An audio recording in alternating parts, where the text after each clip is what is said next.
Hi everyone, welcome to Prudent Classes. Hope all of you are doing good. So guys, आज की इस video में हम discuss करेंगे हमारे एमकॉम फर्स्ट ईयर के सब्जेक्ट IBO 1 का एक important and paper expected topic and basically यहाँ पे दो टॉपिक्स होंगे जो कि हम डिटेल में डिस्कस करेंगे। सबसे पहला जो टॉपिक रहेगा वो होगा बैलेंस ऑफ पेमेंट डिसइक्विलिब्रियम। ठीक है, जानेंगे कि बैलेंस ऑफ पेमेंट डिसइक्विलिब्रियम क्या होता है।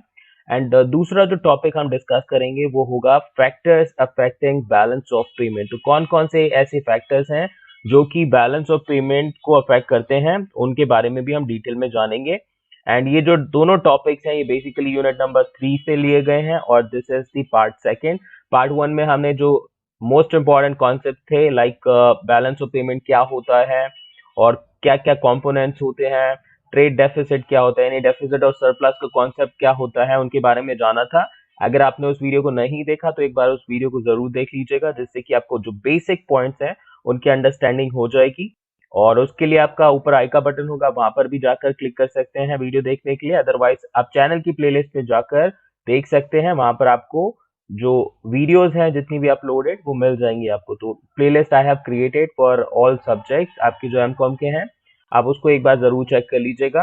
और आई एम श्योर कि अगर आप जो ये वीडियो सॉल्यूशंस मैंने प्रोवाइड किए उन्हें देखेंगे तो आप अपने जो एग्जाम्स हैं उसमें अच्छे मार्क्स स्कोर कर पाएंगे। तो हमारा जो मिशन है आगे बढ़ने से पहले उसको याद रखिएगा, that is 70% or more in our upcoming exam, so we have to work for that. और ये वीडियो के अंत तक दैट्स माय गारंटी कि जितने भी पॉइंट्स हैं यहाँ पर वो आपको सब याद हो जाएंगे। Just pay attention and make sure कि कोई भी पॉइंट हम मिस ना करें, because I have provided you all the point in a very lucid manner। तो सबसे पहले पॉइंट के साथ स्टार्ट करते हैं कि बैलेंस ऑफ पेमेंट्स डिसइक्विलिब्रियम क्या होता है। तो डिसइक्विलिब्रियम की अगर हम बात करें तो एक ऐसी पोजीशन होती है जहां पर इक्विलिब्रियम एस्टेब्लिश नहीं होता। अब इक्विलिब्रियम की हम बात करें तो वो होती है एक कांस्टेंट पोजीशन, यानी कि एक ऐसी पोजीशन जहां पर पहुंचने के बाद में कोई स्विच करना नहीं चाहता। ठीक है, एक मैक्सिमम बेनिफिट वाली जो आपकी पोजीशन होती है। तो किसी भी कंट्री को बैलेंस ऑफ पेमेंट में आपका मैक्सिमम बेनिफिट कब मिलेगा, जब या तो उसको हो जाए क्या सरप्लस दूसरी कंट्री से, यानी कि उसके पास पैसा ज्यादा आ जाए और उसका जो खर्चा है वो कम हो जाए। दूसरी आपकी पोजीशन आती है जो कि सबसे बेस्ट कंसीडर की जाती है और बैलेंस ऑफ पेमेंट में उसी को आपका मोस्टली माना जाता है, क्योंकि यहाँ पर आपकी जो कॉन्सेप्ट फॉलो होता है वो होता है double entry system of accounting वाला। तो वहां पर जितने भी क्रेडिट ट्रांजैक्शन है उन्हें डेबिट के साथ में इक्वल करना पड़ता है, राइट। तो इसीलिए जो बैलेंस ऑफ पेमेंट में इक्विलिब्रियम पोजीशन होती है वहां पर आपका नो प्रॉफिट नो लॉस वाली सिचुएशन होती है, यानी कि जितना आपका इंपोर्ट हुआ उतना ही आपका एक्सपोर्ट हुआ, सब कुछ बराबर हो गया हर कंट्री के साथ में, टेंशन खत्म हो गई आपकी। लेकिन अगर ऐसी सिचुएशन ना हो, अब आइडियली तो ऐसी सिचुएशन कभी अराइज होगी नहीं, तो उस वजह से आपका balance of payment stress equilibrium होता है और हमारी कंट्री के साथ तो खास तौर पर काफी ज्यादा होता है। तो उसी चीज के बारे में हम डिस्कस कर लेते हैं। Let's talk about the balance of payments disequilibrium, और वो फ्लो चार्ट के थ्रू इस डेफिनेशन को हम अंडरस्टूड करेंगे। तो चलिए फ्लो चार्ट आपकी स्क्रीन पर आ रहा है, now you can see that. तो बीओपी डिसइक्विलिब्रियम की बात करेंगे तो it refers to that situation when the country's current account is at deficit और सरप्लस। तो जब भी किसी कंट्री का करंट अकाउंट जो होगा, अब करंट अकाउंट एक कंपोनेंट है बेसिकली बीओपी का, और बीओपी में अगर आपने प्रीवियस वीडियो देखी होगी तो हमने तीन कंपोनेंट्स मेजरली डिस्कस किए थे, करंट अकाउंट, दूसरा कैपिटल अकाउंट और तीसरा अदर रिजर्व। तो जब भी कंट्री का करंट अकाउंट डेफिसिट या सरप्लस की पोजीशन में होता है तो उस केस में आपके बीओपी अकाउंट में डिसइक्विलिब्रियम होता है, यानी कि डिसइक्विलिब्रियम आपका तब क्रिएट होगा, ये सिचुएशन तब क्रिएट होगी जब आपकी कंट्री का करंट अकाउंट डेफिसिट या सरप्लस पर होगा। तो ये है पहली definition. Now let's talk about the second definition that we have, and in case if you are getting this question in your exams, you can write your answer accordingly। BOP disequilibrium आपका तब भी हो सकता है, हम other words में ये बोल सकते हैं कि when a country is not able to pay for imports of goods and services from its export earnings or starts accumulating reserves year after year, then BOP disequilibrium arises। तो BOP disequilibrium आपका उस situation में arise होता है जब कोई भी country अपने या तो जो इंपोर्ट कराती है गुड्स या सर्विसेज उसको पे नहीं कर पाती अपने एक्सपोर्ट अर्निंग्स के थ्रू, या फिर इतना ज्यादा कमाने लगती है, यानी कि उसकी अर्निंग्स इतनी ज्यादा हो जाती हैं कि वो रिजर्व्स एक्यूमुलेट करने लगती है आपके, तो अगर आपके रिजर्व्स एक्यूमुलेट होते हैं, इकट्ठे होते रहते हैं, एक्यूमुलेट मींस कलेक्ट करना, यानी कि आपको अगर बहुत ज्यादा सरप्लस भी हो रहा है तब भी आपका बीओपी डिसइक्विलिब्रियम है, और अगर आपके जो इंपोर्ट के खर्चे हैं यानी कि आपके जो एक्सपेंसेस हैं वो आपकी अर्निंग्स के थ्रू बराबर नहीं हो पा रहे हैं, तब भी आपकी कंट्री का क्या है, डिसइक्विलिब्रियम है, उस केस में आप डेफिसिट की पोजीशन में होंगे। तो ये थी कुछ basic definitions about the balance of payment disequilibrium. I am sure कि आपको ये पॉइंट समझ में आए होंगे। स्क्रीनशॉट आप लेना चाहें तो ले सकते हैं, और आगे बढ़ते हैं एक एग्जांपल के थ्रू, और मैं आपको क्लैरिफाई कर देता हूं कि ये बीओपी डिसइक्विलिब्रियम क्या होगा। Okay, will be considering one position. तो यहाँ पर एक तरफ है हमारी कंट्री इंडिया, ओके, एंड दूसरी तरफ है कंट्री यूएसए। तो यहाँ पर इंडिया ने इंपोर्ट कराया 0.5 बिलियन यूएस डॉलर का, कहां से, यूएसए से। तो यूएसए ने क्या करा है बेसिकली, अगर हम बात करें तो यूएसए ने इंपोर्ट करी है goods and services 0.5 billion US dollar की इंडिया को, और इंडिया ने इन रिटर्न आपका एक्सपोर्ट किया है प्रोडक्ट्स एंड सर्विसेज का, जो कि है लगभग 1 बिलियन यूएस डॉलर का। तो ये हमारा हुआ है इंडिया से यूएसए को। अब अगर हम बात करें तो एक्सपोर्ट में से जब आप इंपोर्ट माइनस करेंगे तो उस पोजीशन में इंडिया का ट्रेड सरप्लस हो गया कितना, 0.5 बिलियन डॉलर।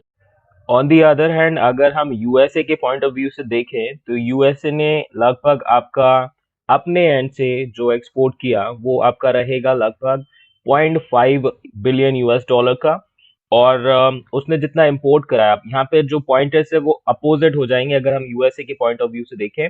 अभी जो हम देख रहे हैं इंपोर्ट और एक्सपोर्ट वो देख रहे हैं इंडिया के पॉइंट ऑफ व्यू से इस पर्टिकुलर स्लाइड में। तो अगर यूएसए के पॉइंट ऑफ व्यू से देखें तो यूएसए को आपका क्या हुआ, ट्रेड डेफिसिट हो गया कितने, 0.5 बिलियन यूएस डॉलर्स का।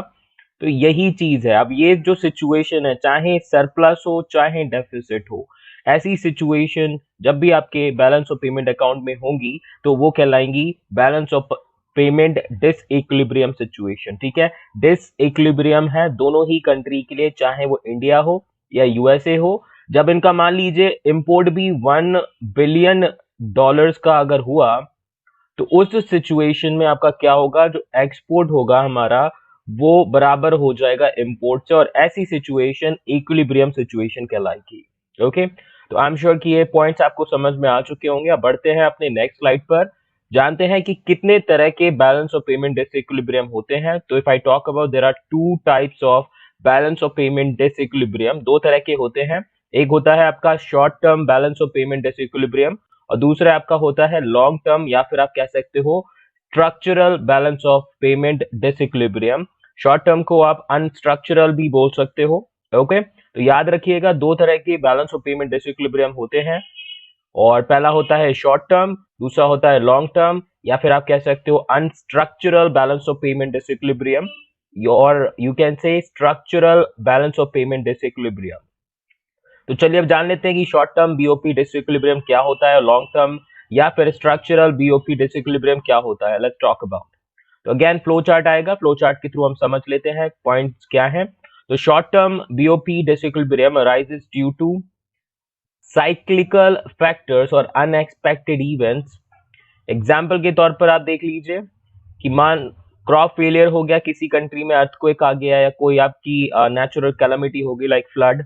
अब इसकी वजह से क्या होगा आपका, इससे आपका जो एक्सपोर्ट अर्निंग है वो डिक्लाइन हो जाएगी, क्योंकि ऑब्वियस सी बात है प्रोडक्शन सफर होगा, प्रोडक्शन सफर होगा तो आप अपनी डोमेस्टिक नीड्स है उन्हीं को सफिशिएंटली उनको ही आप फुलफिल नहीं कर पाएंगे अपने रिसोर्सेज के थ्रू, तो एक्सपोर्ट कहाँ से होगा। तो ऐसी सिचुएशन में आपका एक्सपोर्ट क्या होगा, एक्सपोर्ट जो अर्निंग होगी वो सफर होगी, और अगर एक्सपोर्ट अर्निंग सफर होगी और इंपोर्ट आपने ज्यादा कराया तो उस केस में आपका बीओपी डिसइक्विलिब्रियम हो जाएगा। तो short term balance of payment disequilibrium basically कब होता है, जब आपके कुछ अनएक्सपेक्टेड इवेंट्स होते हैं कंट्री में, या कुछ साइक्लिकल ऐसे फैक्टर्स होते हैं जिनकी वजह से आपका जो इंपोर्ट और एक्सपोर्ट है इम्बैलेंस हो जाता है। ठीक है, तो यहाँ पर एक एग्जांपल दिया है, क्रॉप फेलियर, अर्थक्वेक और फ्लड, कोई भी नेचुरल कैलामिटी आ गई जिसकी वजह से शॉर्ट टर्म में आपका बैलेंस ऑफ पेमेंट का डिसइक्विलिब्रियम हो जाता है। शॉर्ट टर्म की अगर बात करें पर्टिकुलर एक ईयर के लिए जो भी टाइम फ्रेम रहेगा, यानी कि आप अपना अगर बैलेंस ऑफ पेमेंट अकाउंट देखेंगे कंट्री का तो कोई एक साल है जहां पर आपका डिसबैलेंस रहा है, बाकी अदर ईयर्स में तो आपकी जो परफॉर्मेंस है कंट्री की वो काफी स्टेबल रही है। तो ऐसे केस में हम उसको बोलेंगे शॉर्ट टर्म डिसइक्विलिब्रियम। अब नाउ बात करेंगे हम अपने सेकेंड पार्ट का, which would be long term balance of payment disequilibrium, या फिर आप कह सकते हो structural balance of payment disequilibrium. तो लॉन्ग टर्म बीओपी डिसइक्विलिब्रियम क्या होता है? ये बेसिकली अगर हम बात करें तो वो डिसइक्विलिब्रियम होगा बीओपी में जो कि लॉन्ग टर्म स्ट्रक्चरल चेंजेस की वजह से होंगे। ओके, तो long term balance of payment disequilibrium arises due to long term structural changes in the economy. अब स्ट्रक्चरल चेंजेस आपकी गवर्नमेंट की तरफ से हो सकते हैं, आरबीआई की तरफ से हो सकते हैं। तो इनका पर्पस क्या होता है? अपनी इकोनॉमी को ग्रो कराना, उसमें चेंजेस लाना, और अकॉर्डिंग टू डिफरेंट सिचुएशन हर एक कंट्री अपने इकोनॉमिक के स्ट्रक्चर में चेंजेस लाती रहती है। तो एग्जाम्पल के तौर पर यहाँ पर देख लेते हैं। अब ये स्ट्रक्चरल चेंजेस गवर्नमेंट के एंड से भी हो सकता है, जैसा मैंने आपको बोला आरबीआई के एंड से भी हो सकता है। कभी कभी कुछ कंट्री में आपका रिसर्च एंड डेवलपमेंट बहुत अच्छा होता है, तो इस वजह से क्या होती है, टेक्नोलॉजी अच्छी अच्छी आ जाती है। टेक्नोलॉजी के वजह से भी आपका long term BOP disequilibrium arise हो सकता है। अब जैसे कि एग्जांपल में हम देख सकते हैं यहाँ पे decline in exports due to technological changes. अब किसी कंट्री में पहले कोई प्रोडक्ट आपका नहीं बनता था, अब टेक्नोलॉजिकल चेंजेस आ गए और उन्होंने क्या करा, वो प्रोडक्ट इजीली प्रोड्यूस करना शुरू कर दिया अपने कंट्री में, और इतनी सफिशिएंट क्वांटिटी में करना शुरू कर दिया कि अब उनको इंपोर्ट कराने की जरूरत ही नहीं पड़ती। ठीक है, तो इस वजह से दूसरी जो कंट्री जो पहले आपका एक्सपोर्ट कर रही थी उसका तो एक्सपोर्ट डिक्लाइन हो जाएगा।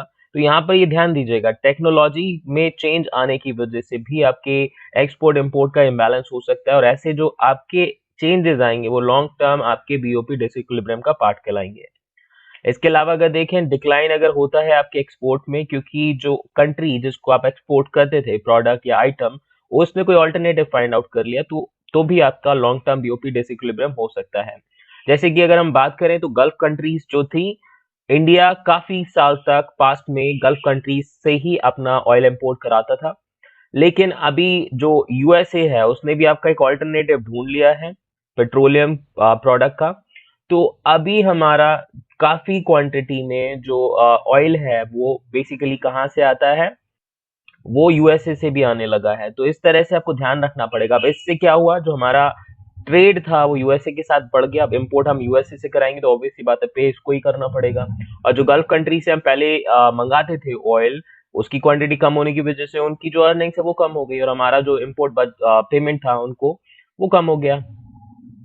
तो आई एम श्योर कि ये पॉइंट्स आपको क्लियर होंगे कि बैलेंस ऑफ पेमेंट डिसइक्विलिब्रियम क्या है, short term balance of payment क्या है, डिसइक्विलिब्रियम क्या है, और long term balance of payment disequilibrium क्या है। अगर कोई भी पॉइंट आपका क्लियर नहीं है तो वीडियो को एक बार दोबारा देख लीजिएगा, you will get the answer. और अगर वीडियो अच्छी लग रही हो तो प्लीज सब्सक्राइब कर लीजिए चैनल को, ताकि फ्यूचर वीडियोस की नोटिफिकेशन आपको मिल सके, और अपने दोस्तों के साथ भी इस वीडियो को शेयर कर दीजिएगा ताकि उनको भी हेल्प हो सके उनके एग्जाम्स में। तो अभी हम अपना दूसरा पॉइंट स्टार्ट करेंगे इस वीडियो का, जो कि बेसिकली रिलेटेड होगा बैलेंस ऑफ पेमेंट के फैक्टर्स से जो कि उसको अफेक्ट करेंगे। ठीक है, तो कौन कौन से ऐसे फैक्टर्स हैं जो कि बैलेंस ऑफ पेमेंट को अफेक्ट करते हैं, लेट्स टॉक अबाउट। तो दो पार्ट में हम इसको बाइफरकेट करेंगे। सबसे पहले हमारे फैक्टर्स होंगे जो कि करंट अकाउंट से रिलेटेड होंगे, और दूसरे हमारे जो फैक्टर्स होंगे वो होंगे कैपिटल अकाउंट फैक्टर्स, जो कि कैपिटल अकाउंट होगा बैलेंस ऑफ पेमेंट का, उससे रिलेटेड होंगे। तो करंट अकाउंट के फैक्टर्स की अगर हम बात करें तो उसमें आती है इन्फ्लेशन यानी कि महंगाई, दूसरी आती है नेशनल इनकम, तीसरी है आपकी गवर्नमेंट रेगुलेशंस, और चौथा जो पॉइंटर है या फिर फैक्टर है वो है एक्सचेंज रेट मूवमेंट। तो यहाँ पर ध्यान दीजिए कौन कौन से फैक्टर हैं करंट अकाउंट के जो कि बैलेंस ऑफ पेमेंट को अफेक्ट करेंगे। तो there will be 4 important factors which will affect the current account of balance of payment of any country. First one will be the inflation rate, second one is the national income, third is the government regulations, fourth would be the exchange rate movement.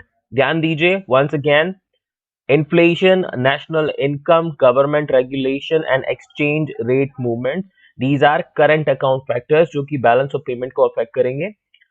Now अब हम बात करेंगे capital account के factors के बारे में। तो उसमें हमारे 3 इंपॉर्टेंट पॉइंटर्स हैं या 3 इंपॉर्टेंट फैक्टर्स हैं। सबसे पहली रहेगी आपकी गवर्नमेंट पॉलिसीज, या फिर आप गवर्नमेंट रेगुलेशन भी बोल सकते हो। दूसरा है इंटरेस्ट रेट चेंजेस, किसी भी कंट्री के इंटरेस्ट रेट में चेंजेस आने से भी कैपिटल अकाउंट इंपैक्ट होता है। और तीसरा और आखिरी फैक्टर है हमारा exchange rate movement. Again exchange rate movement का जो फर्क है वो आपका करंट अकाउंट पर भी पड़ता है और कैपिटल अकाउंट पे भी पड़ता है। और ऐसा इसलिए होता है क्योंकि जो भी आपका बैलेंस ऑफ पेमेंट अकाउंट होता है उसमें कंट्रीज आपस में डील करती है और हर एक कंट्री की अपनी अलग करेंसी है। तो करेंसी में फ्लक्चुएशन की वजह से आपके जो फैक्टर्स हैं या फिर आपके कंपोनेंट्स हैं बैलेंस ऑफ पेमेंट के, उन पर अफेक्ट पड़ता है।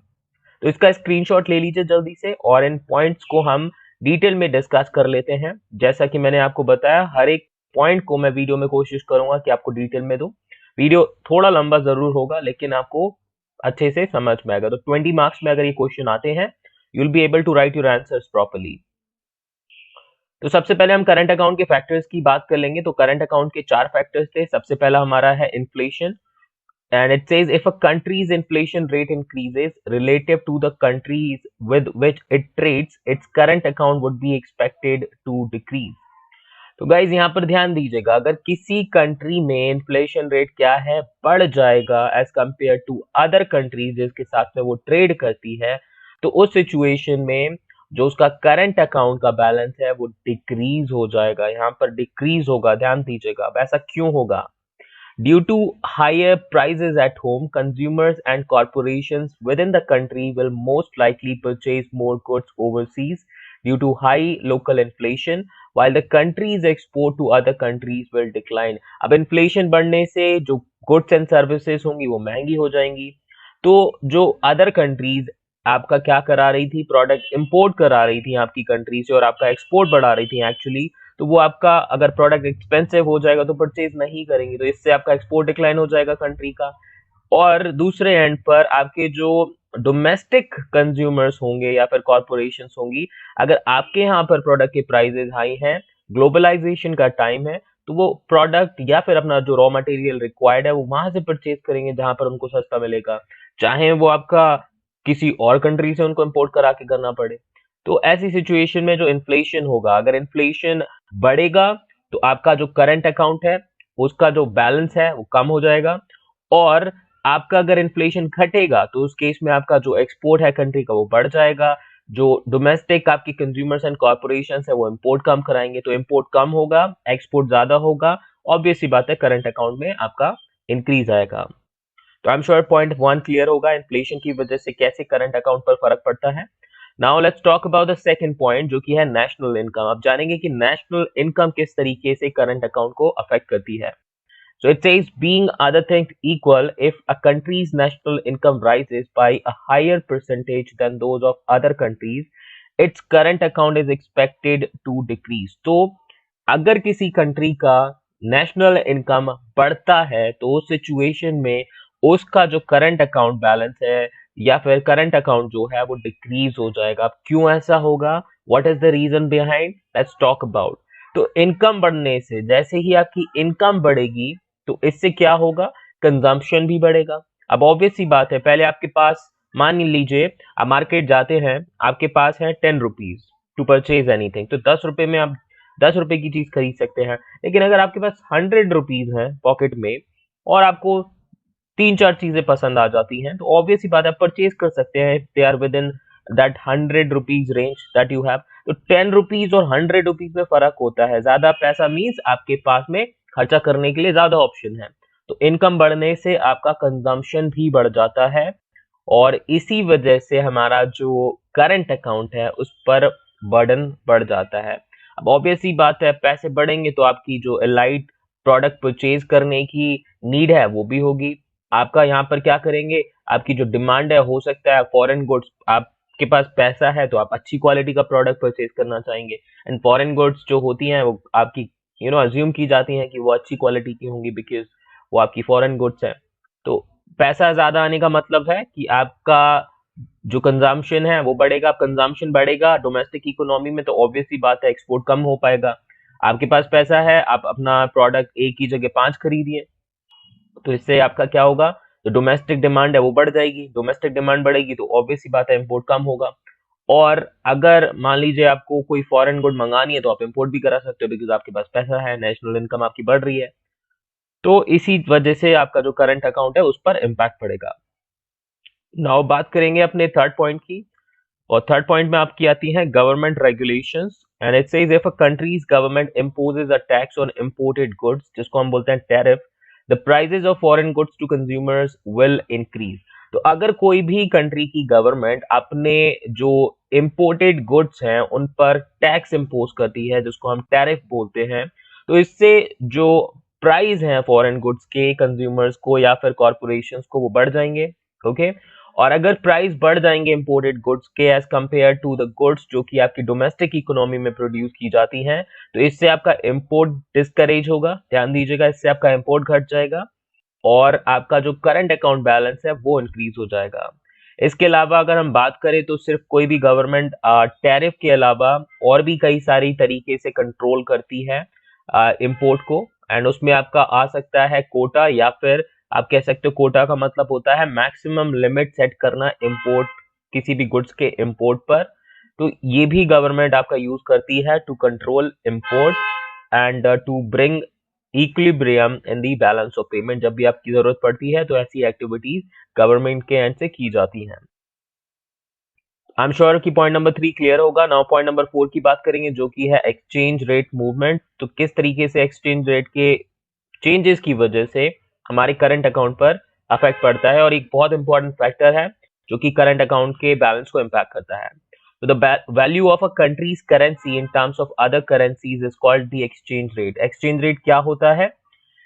एक कंट्री की करेंसी को जब आप क्या करेंगे, एक्सचेंज करना चाहेंगे दूसरी कंट्री की करेंसी से, तो उसके लिए आपका जो भी वैल्यू डिसाइड की जाती है वो होता है एक्सचेंज रेट। यानी कि किसी भी चीज को एक्सचेंज बदलने के लिए जो आपका रेट लगता है, और यहाँ पर हमारी हम किस चीज की बात कर रहे हैं, करेंसीज की बात कर रहे हैं।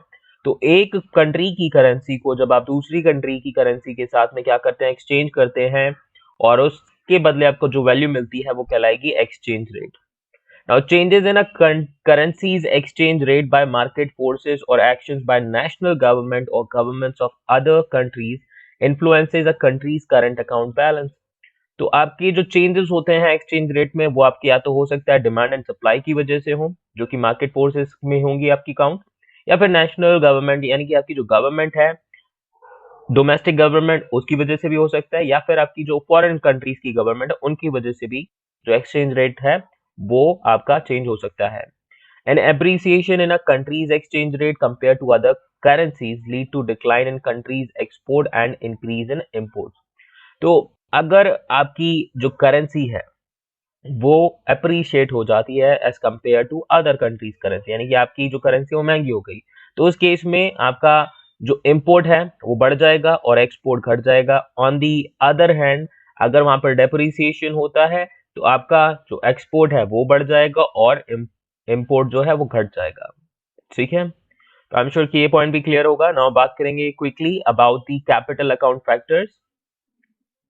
तो कैपिटल अकाउंट में हमारे 3 फैक्टर्स थे। सबसे पहला है आपका गवर्नमेंट पॉलिसीज। ओके, तो जैसा कि हमने डिस्कस किया था प्रीवियस करंट अकाउंट के फैक्टर में, गवर्नमेंट रेगुलेशन किस तरीके से अफेक्ट करती हैं, तो ऑलमोस्ट सिमिलर कॉन्सेप्ट यहाँ पर भी एप्लीकेबल है। Government policies also affect the BOP capital account. A country's government could impose a special tax on income account by local investors who invested in foreign markets, which would discourage people from sending their funds for investment in the foreign market and could therefore increase the country's capital account. तो अब capital account जो है balance of payment का, उसको कैसे government policies affect करती हैं। पिछले स्लाइड में देखा था हमने किस तरीके से गुड्स या सर्विसेज पर गवर्नमेंट जो है टैरिफ या कोटा लगा देती है, रिस्ट्रिक्ट कर देती है उनके इंपोर्ट को।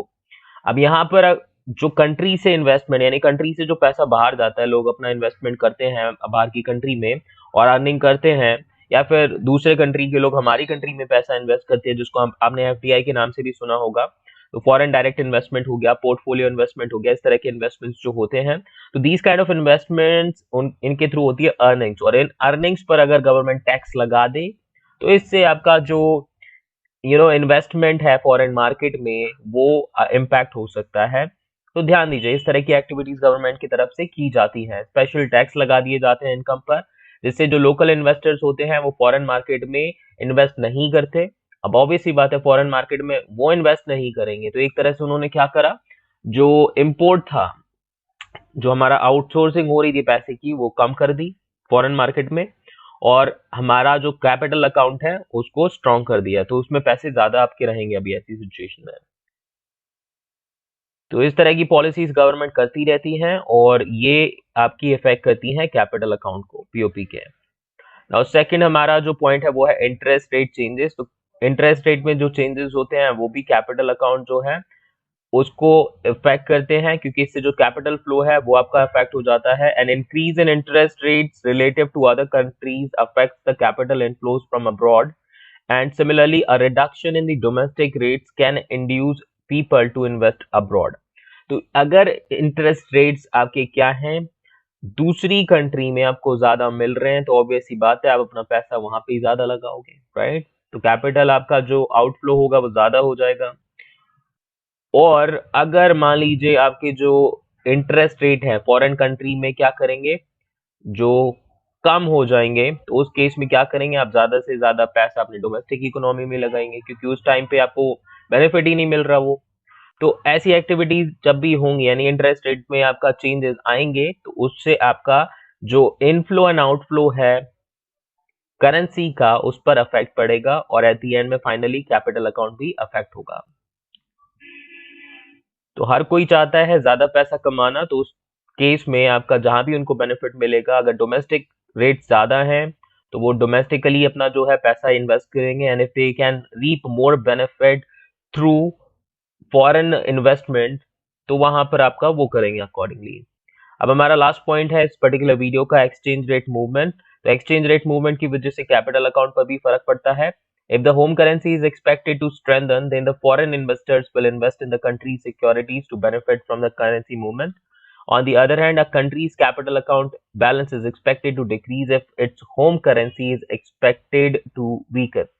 तो अगर मान के चलिए जितने भी इन्वेस्टर्स होते हैं जो कि अपना पैसा इन्वेस्ट करते हैं किसी भी कंट्री में, उनको लगता है कि अगर उनकी जो होम करेंसी है वो स्ट्रांग हो जाएगी, ओके, तो वो क्या करते हैं, अपनी जो कंट्री है उसकी करेंसी को परचेज कर लेते हैं। अब यहाँ पर ये बेसिकली क्या है, ये करेंसी के जो मूवमेंट है, एक्सचेंज रेट मूवमेंट होता है, उसके थ्रू बेनिफिट कमाने वाले लोग होते हैं। तो यहाँ पर उनको लगता है अगर होम करेंसी स्ट्रांग हो जाएगी as compare to other countries currency, तो उसको परचेज कर लेते हैं, फिर बाद में उसको सेल कर देते हैं अकॉर्डिंगली। और अगर उनको लगता है कि अगर उनकी होम करेंसी जो है वीक हो जाएगी और बाकी किसी कंट्री की करेंसी आपकी स्ट्रांग हो जाएगी, तो उस केस में वो अदर कंट्रीज की करेंसी परचेज कर लेते हैं। और इसके थ्रू क्या होता है, आपका आउटफ्लो होता है करेंसी का। ऑब्वियस सी बात है, किसी दूसरे की कंट्री की करेंसी परचेज करोगे तो अपनी कंट्री की करेंसी तो आपको देनी पड़ेगी ना। तो ऐसे जो भी इनफ्लो आउटफ्लो होते हैं, इसकी वजह से भी कैपिटल अकाउंट आपका क्या होता है, सफर होता है। और यहाँ पर आपका बेसिकली क्या है, आपका एक स्पेकुलेशन की जा रही है एक्सचेंज रेट मूवमेंट पर, उसी के थ्रू आपका पैसा अर्न करने की कोशिश की जा रही है। So guys I am sure कि जितने भी पॉइंट्स हमने अभी तक डिस्कस करे आपको समझ में आए होंगे। किसी भी पॉइंट में डाउट हो तो प्लीज एक बार इस वीडियो को दोबारा देख लीजिएगा। I have tried to explain each and every point in a lucid manner, जिससे आपको समझ में आए, और बहुत ही सिंपल पॉइंट्स हैं। आपका अगर किसी भी पॉइंट में डाउट हो तो थोड़ा सा एक बार उस पर फोकस कीजिएगा, you will definitely get your answer. बाकी किसी टॉपिक पर आप वीडियो चाहते हैं तो you can comment and I will try to make a video on that. मिलते हैं नेक्स्ट वीडियो में, अभी के लिए इतना ही। चैनल सब्सक्राइब नहीं किया तो कर लीजिए, दोस्तों के साथ शेयर करना मत भूलिएगा, प्लीज शेयर कीजिए, ज्यादा से ज्यादा लोगों को हेल्प करनी है हमें। और मिशन याद रखिएगा, 70% or more in our exam. Stay safe, stay healthy, perform best in your exams. Bye bye, take care.